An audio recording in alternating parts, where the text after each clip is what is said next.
25 real near-death experience stories that will change how you see life and death. Story 1. Rachel G., nurse from Texas. Rachel G., a 41-year-old nurse from Austin, was used to being strong. Years of night shifts in the ICU, delivering babies, not as a nurse, mother, or woman, but as consciousness, simply being. Around her was peace, not emptiness. She felt in a between space, where time didn't exist and every question already held its answer. Most importantly, she heard a voice, not with ears, but with her heart. You've always given to others, but you came here for more than that. It's time to remember yourself. Rachel saw her life not as events, but as interactions. Not what she did, but what she felt. How a smile eased stress, how silence could hurt, how a hug was more important than explanation. She didn't want to come back. There was no pain there, only a call. You're needed, not yet your time. She awoke, not sure who she was at first, but clarity came. Now Rachel does more than heal bodies. She teaches young medical professionals to see patients, not just diagnoses. She founded a support group for burned-out colleagues and says, I learned compassion isn't a job, it's the essence. Story 2. Omar S., bus driver from Jordan. Omar S., a 53-year-old bus driver from Amman, lived simply. He drove a regular route between towns, never traveled abroad, and only dreamed of a peaceful retirement. He was moderately religious, prayed as expected, but believed death was final, and the best we could do was live with dignity. One day he lost consciousness behind the wheel, a heart attack.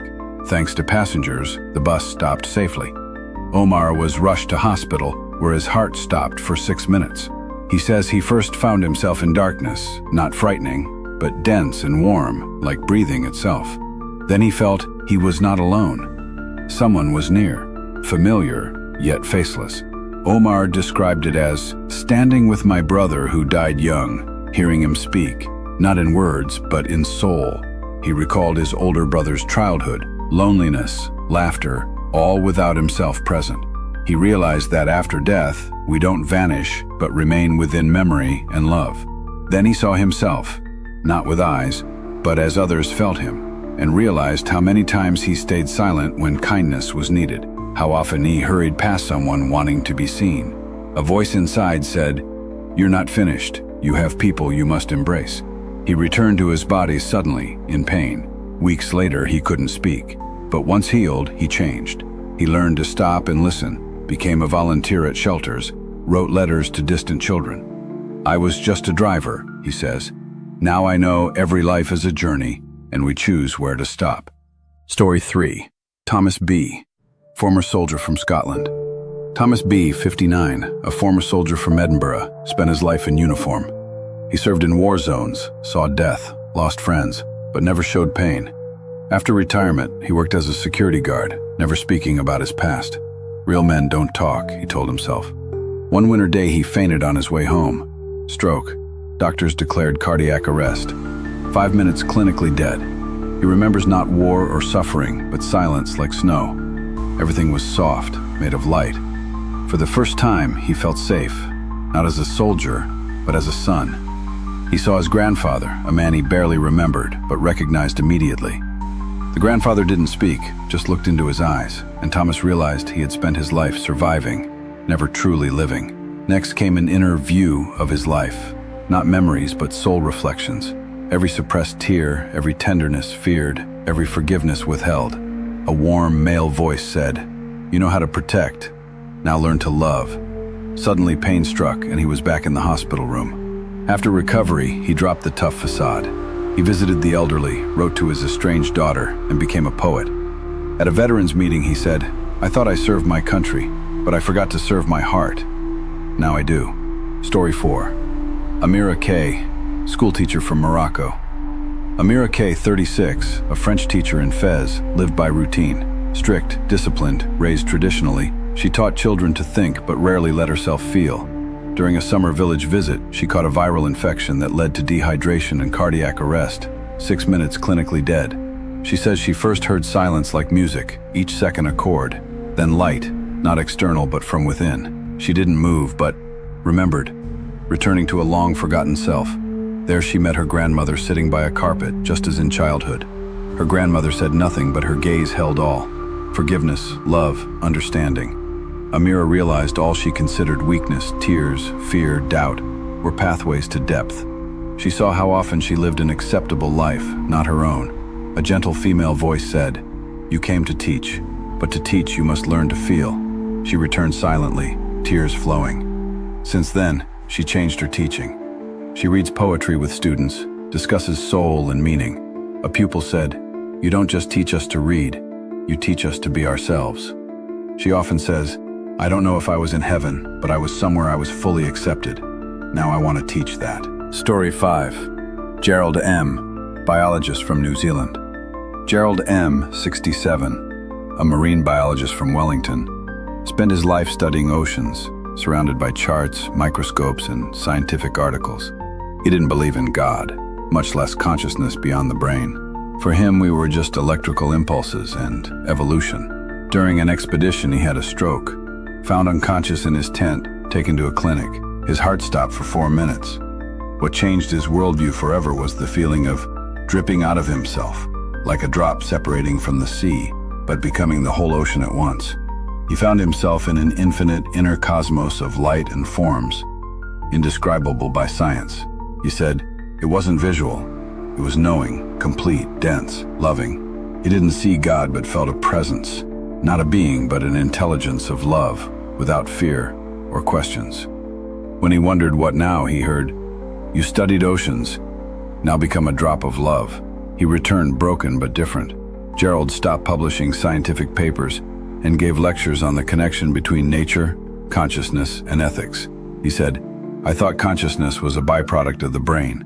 It's the ocean in which our self temporarily dips." Story 6. Natalyia R, accountant from Ukraine. Natalyia R, 44, lived in Kharkiv, worked as an accountant. Quiet, meticulous, reserved. Married with a daughter, work and TV filled her days. She didn't believe in miracles, saying, "Life is discipline, everything else is emotion." During the pandemic, she was hospitalized with severe pneumonia. Her condition worsened. Lung edema led to cardiac arrest. 6 minutes clinically dead. Natalyia said she didn't realize she had died. Her self left her body, but retained thoughts, feelings, even irony. She saw doctors rushing, a nurse crying, then silence. Then a garden appeared. Not a classic heaven, but an inner place where all she had suppressed, fears, dreams, desires, came alive. She saw herself as a child singing, painting, dreaming to be an artist. A clear bell-like voice said, "You came to live, but you just preserved. You preserved order, spreadsheets, reports. But when did you live?" She couldn't answer. Tears fell, not of pain but recognition. "You must return," the voice said, "and at least bloom a little." She woke with tubes and fever, but with new meaning. After recovery, Natalyia quit her job, took art therapy courses, began painting, and runs workshops for women who never allowed themselves to dream. She says, "I was alive but asleep, now I'm awake. Without death, I wouldn't see my true self." Story 7. Carlos D, teacher from Mexico. Carlos D, 45, a school teacher in Mexico City, spent his life educating children in poor neighborhoods. His profession was a mission, but behind his confidence hid doubt, fatigue, and fear his work was futile. After a severe motorcycle accident, Carlos was clinically dead for nearly 5 minutes. He felt he was in an endless space of time, surrounded by moments of his life, words, looks, actions, as if watching a recorded film. He saw when he failed to listen to a student, pushed away a colleague, didn't help a friend, not with judgment, but with understanding. A voice, more conscious than human, said, "You carry the light, but fear to fully ignite it." He realized fear and doubt were walls he built. Back to life, Carlos openly shared his feelings, began teaching life lessons with his students, founded a support group for teachers, and helped battle burnout. "I saw my life like a movie," he says. "Now I'm the director of my story." Story 8. Elena S, architect from Russia. Elena S, 38, lived in St. Petersburg, and worked as an architect. Her days were scheduled by the minute, and she prided herself on discipline. But beneath her confidence was deep exhaustion and doubt about her work's meaning. After complications from spinal surgery, Elena was clinically dead for 4 minutes. She described being in a space like an infinite black canvas. Not emptiness, but a canvas of possibilities. She felt like the artist of her life. Everything past and future depended on her brush. A soft, warm light appeared with a voice. You can change what seemed unchangeable. She saw moments choosing fear over faith, distrusting herself. She realized her path wasn't just building structures, but creating spaces for life. After returning, she quit a major firm and started designing community spaces that bring people together. My death was a beginning, she says. I painted a new life. Story 9. Jamal A, engineer from Egypt. Jamal A, 50, an engineer from Cairo, believes success came only through hard work and discipline. He respected religion, but was skeptical of spiritual experiences. During a desert trip, his car flipped, trapping him under debris. Medical help was delayed. His heart stopped for 8 minutes. He describes being in a strange, almost endless space where time and place vanished. He relived his brightest memories, feeling emotions doubled. He met an energy figure embodying unconditional love and understanding. Without words, it showed his life's interwoven fates and the significance of every act. The message: you are more than an engineer. You are part of the one flow of life. Back, Jamal gave up chasing career and devoted himself to charity and teaching engineers to see people beyond plans. Story 10. David H, engineer from Canada. David H was a 48-year-old electrical engineer from British Columbia. A devoted rationalist, he placed his faith in logic, numbers, and physical laws. Spirituality had no place in his structured life until a sudden heart attack struck him while snowboarding with his teenage son. In the ambulance, David flatlined. Clinically dead for just over 4 minutes, his life would never be the same. He described the experience as being gently pulled from his body, passing through layers of air and silence until surrounded by a vast, dark space filled not with emptiness, but awareness. A warm, golden light in the distance called to him. As he moved toward it, memories of his life began to emerge, not just seen, but felt. He experienced the ripple effect of his actions on others, reliving their joy and pain. Then came a presence, an intelligence, not human, but personal, that asked him a simple question without words. Have you learned how to love? He couldn't answer. He had succeeded in his career, but kept his heart guarded. Yet there was no judgment, only clarity. You're not done, the presence conveyed. There is more for you to do. David was pulled back, awakening as EMTs shocked his heart into rhythm. His physical recovery took time, but his internal transformation was immediate. He left engineering to work in hospice care and speak publicly about his experience. I used to build machines, he now says. Now I build bridges between people. Story 11. Linda M, literature professor from Ireland. Linda M, a 62-year-old professor from Galway, was enjoying retirement when a bacterial infection during a European river cruise turned into septic shock. Within 48 hours, she was in the ICU. One night, her heart stopped for 2.5 minutes. She recalled entering a glowing forest. The air shimmered with meaning. Trees sparkled faintly, and the atmosphere pulsed with life. There, she saw her father and mother, both long deceased, young, radiant, and calm. They didn't speak with words, but with presence. Her father showed her forgotten acts of kindness. Her mother gently whispered, "You're not done, but you are never alone." Then came a moment of complete unity.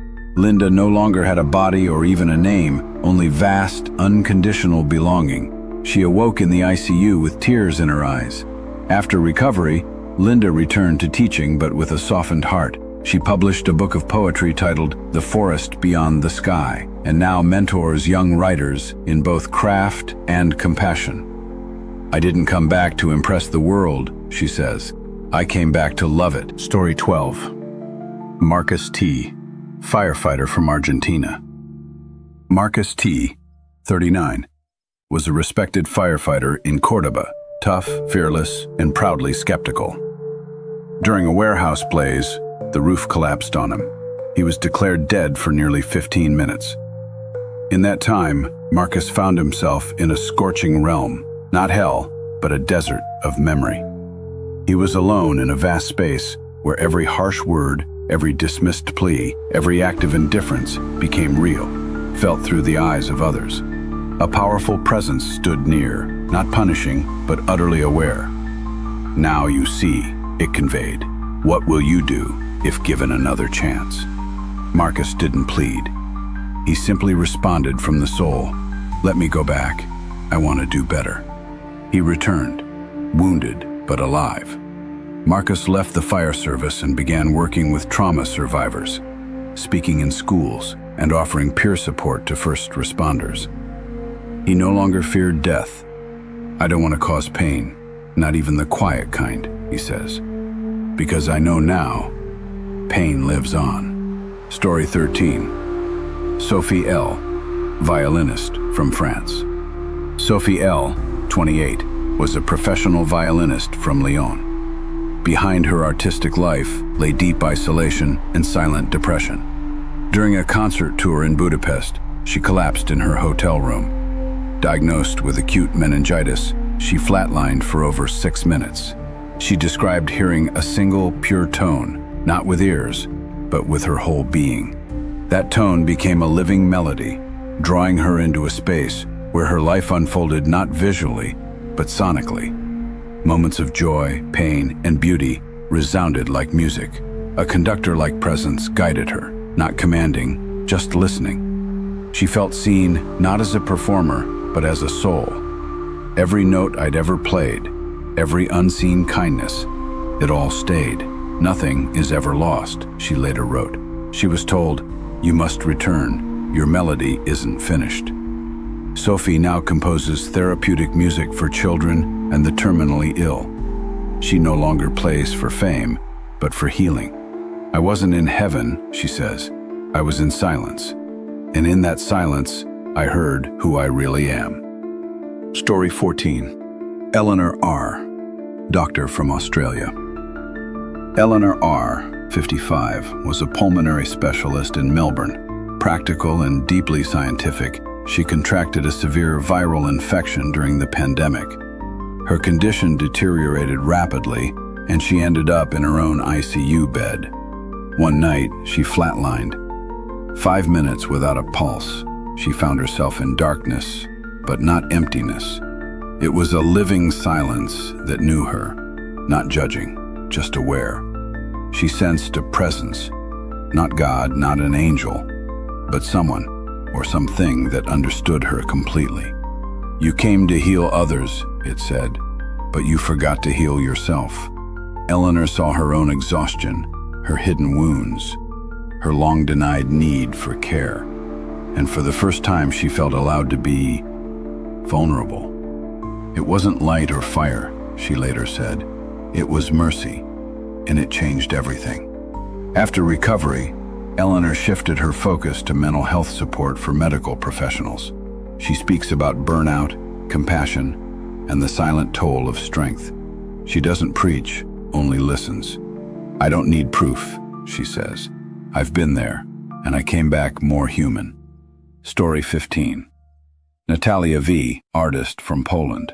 Natalyia V, 33, a Krakow artist searching for meaning and creativity, had a serious car accident that left her unconscious for nearly 6 minutes. She found herself in a dark tunnel, surrounded by glowing threads, living lines of fate.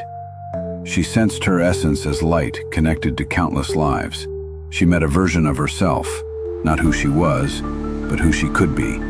Each choice shone like a ray revealing new paths. A gentle voice said, "Life is a brush. You are the artist. Keep creating." After returning, Natalyia stopped commercial art and began teaching painting to special needs children, believing art opens souls. Story 16. Linda W., librarian from Canada. Linda W., a 62-year-old librarian from Vancouver, lived among books and silence. Raised in a family where emotions were discouraged and self-expression seen as weakness, she spent her life quietly. She never married, kept to herself, and found comfort in novels and evening tea by the window. One cold winter day, she suffered a heart attack during a walk.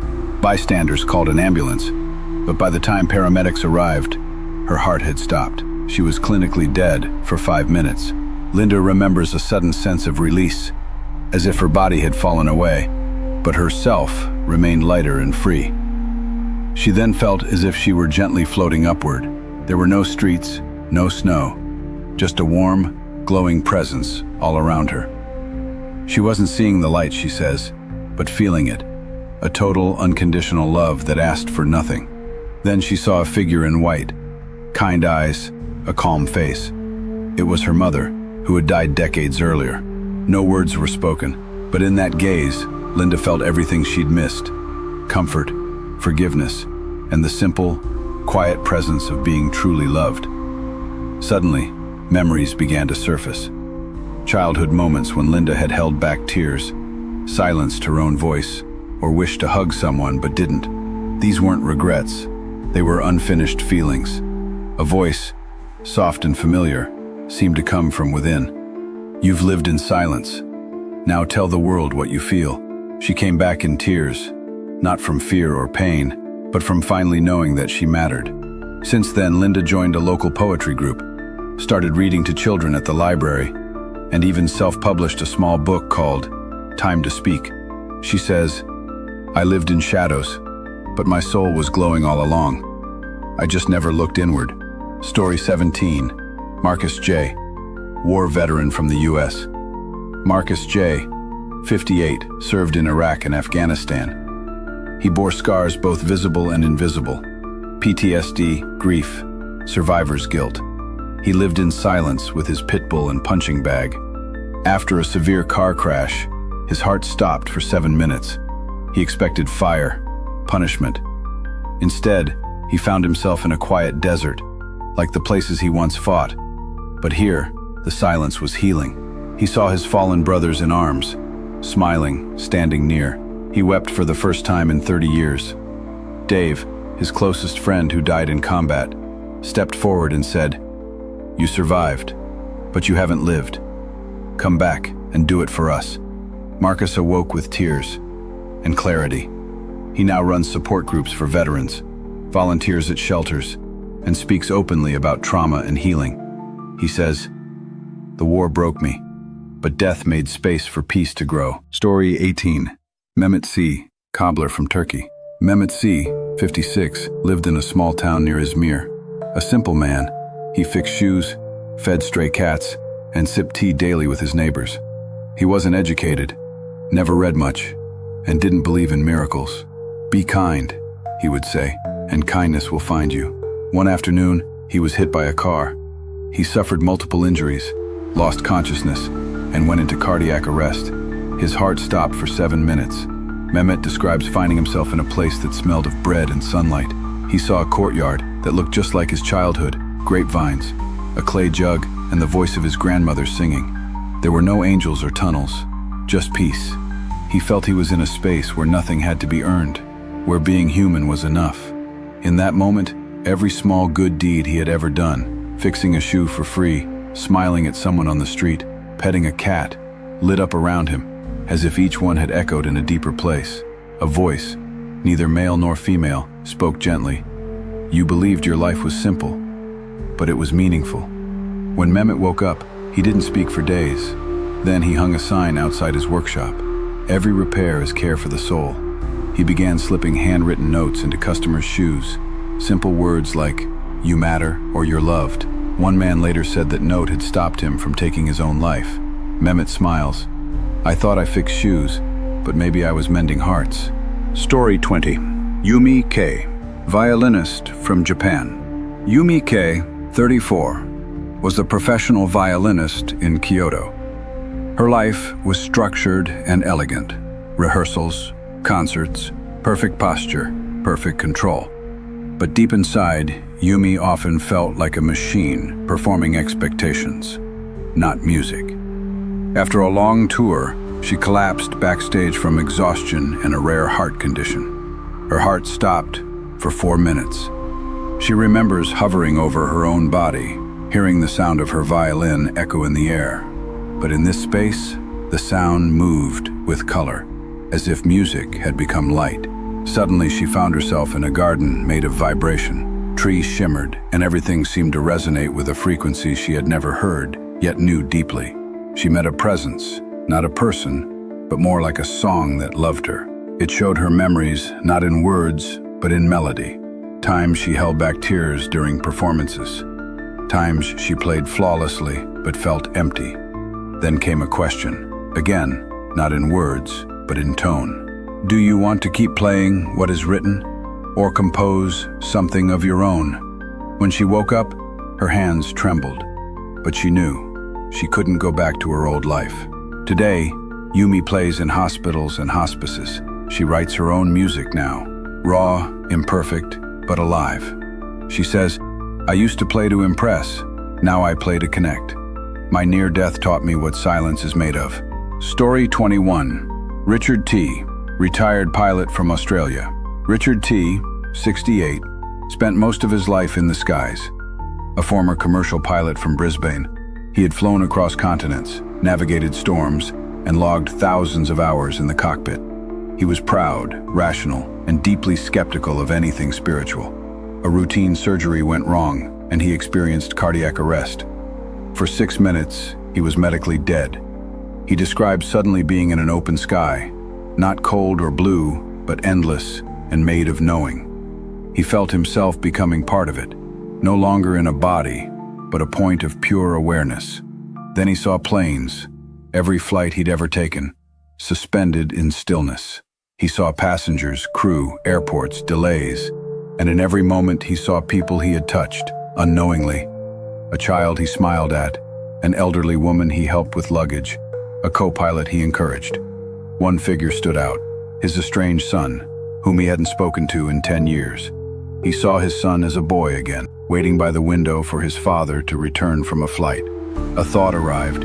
You flew everywhere, except home. When he woke, Richard wept. He called his son that night. He now volunteers with young pilots, telling them not just about engines and altitudes, but about listening to their hearts. He says, I thought heaven was above the clouds, but it was within me waiting to be remembered. Story 22. Fatima B., midwife from Morocco. Fatima B., 49, lived in a village outside Marrakesh. A traditional midwife, she had helped deliver hundreds of babies over decades. She wasn't educated formally, but was deeply respected, especially by women in her community. One night, after assisting in a difficult childbirth, she collapsed from internal bleeding. She lost consciousness. Do you wish to return or stay? She hesitated. Then she saw her daughter crying beside her hospital bed, holding her hand. She whispered, I'm not done. Fatima returned to life with a deeper sense of mission. On the riverbank sat dozens of women. Some she recognized from her youth. Others she didn't know but felt deeply connected to. They smiled, but didn't speak. Then one of them, her own grandmother, rose and took her hand. Without words, Fatima felt what she meant. You gave life to others, but have you ever lived your own? Fatima began to cry, not from sadness but release. She saw herself through the eyes of others. The women she had calmed in labor, the babies she held, the lonely girls she encouraged. Every act of care formed a glowing thread in a vast net of connection. A presence, gentle, motherly, asked, Do you wish to return or stay? She hesitated. Then she saw her daughter crying beside her hospital bed, holding her hand. She whispered, I'm not done. Fatima returned to life with a deeper sense of mission, dreams long buried. He returned with pain, but also purpose. Victor left the factory, studied art at night. Victor L, factory worker from Brazil. Victor L, 39, worked long shifts in a tire factory in Sao Paulo. His life was routine. Work, beer, TV, repeat. He often joked, You survive. That's enough. until an accident crushed his leg. In the ambulance, his heart stopped for 4 minutes. He recalls floating, then being pulled into a space of vibrating stillness. No color, no light, just absolute presence. He saw key moments in his life: his mother's sadness when he left, a woman he hurt, a child who smiled at him once. Then he heard, "You existed, but did you choose to live?" He remembered sketching superheroes as a child, dreams long buried. He returned with pain, but also purpose. Victor left the factory, studied art at night, and now teaches drawing to children in poor neighborhoods. He says, "I used to just survive. Now I create. And through that, I live." Story 25. Isabel M, retired opera singer from France. Isabel M, 71, once graced the grand stages of Paris. A celebrated soprano in her youth, she lived for applause, stage lights, and perfection. But after retiring, she felt her life dimmed. "When the curtain closed, silence terrified me," she once said. One quiet morning, she suffered a stroke while watering her plants. Alone and unconscious, her heart stopped for 5 minutes. What happened next, she describes as entering a theater of silence. But there was no audience, no spotlight, just darkness, and a single glowing note hanging in the air, vibrating gently, endlessly. "I recognized it," she later said. "It was my voice, but not the one from my throat. It was the song of my soul." Moments began to surround her, echoes of her life, not as applause or fame, but as emotional resonance. Times she sang from love, times she sang for approval, times she sang through pain. She heard a voice, calm and clear. "You have sung many songs, but have you heard your own?" Then she saw herself as a child, singing to birds on a windowsill, free, unafraid, unseen. When she woke up, the silence felt different, not empty, but full. Now Isabel teaches music to children in hospice care. She sings lullabies to the dying. No more grand stages, just human hearts. She says, "Fame was an echo, but presence is the real music." Story 25. Jonathan R, corporate lawyer from New York. Jonathan R, 44, was a high-powered attorney in Manhattan. Ivy League graduate, sharp dresser, long hours.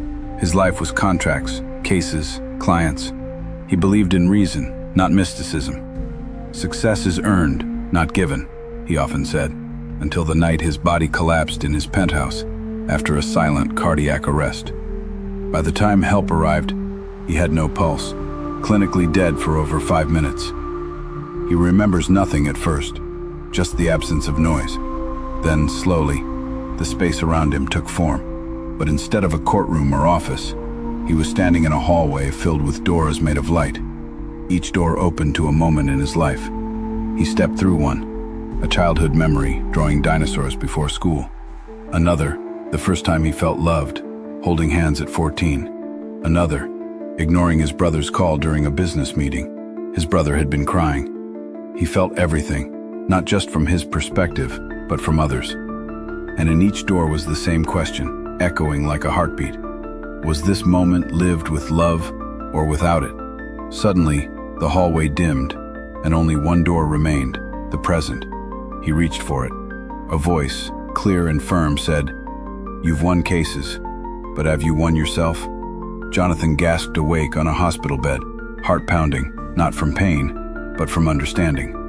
He never returned to his old firm. He took time off, then opened a legal clinic for low-income families, offering free representation. Now, when asked why he changed, he says simply, "I walked through the courtroom of my soul, and I finally made a true appeal."